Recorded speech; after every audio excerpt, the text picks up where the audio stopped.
Jennifer, and I have another book recommendation. This one is called All the Grays on Greene Street by Laura Tucker. Now, this book is set in 1981. I'm not sure if that makes it historical fiction. That's 40 years ago, so it might. And it tells the story of Olympia. She's 12 years old. She lives in New York City with her parents.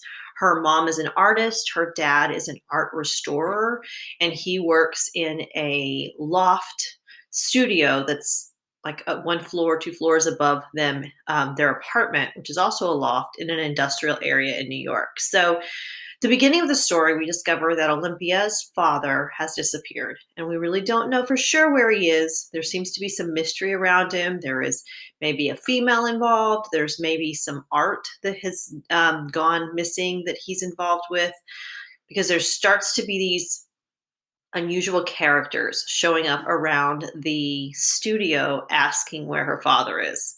And his partner, who is also a art restorer that they have this art company with, he is also being kind of mysterious when she wants to know about her dad. Now, at the same time, Olympia is there with her mother, and what we discover very quickly is that Olympia's mother, who is an artist, makes her living as an artist, also struggles with mental illness. And her husband disappearing has led to a bout of depression. And so, for most of the book, her mother is suffering so much from depression that she doesn't get out of bed. And that really worries Olympia, because in the past, some of these blue periods or these areas of depression that her mom has actually left her hospitalized. And so with Olympia being 12 years old, her dad is gone, her mom won't get out of bed. She's very much fending for herself and going to school, spending time with her friends, and trying to figure out how to do the right thing. She doesn't want to tell anyone about her mother's illness because they may take her mother away from her.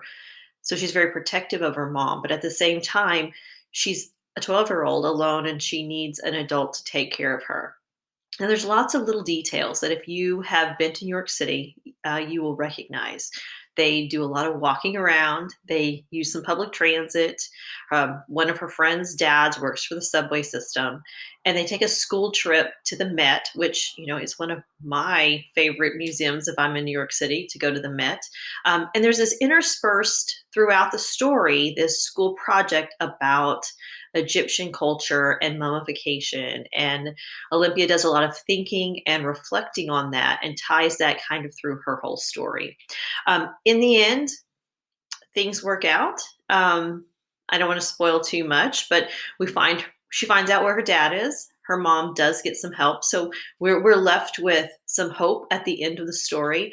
But I really loved the characters. I loved all the art references. If you're a fan of art, you can pick up these little nuances about art and about living in a big city, and you really see how this girl has to make decisions between what's the best thing to do, what's right, what's wrong, while still protecting secrets of her parents and protecting herself at the same time. So I would definitely suggest All the Grays on Greene Street by Laura Tucker.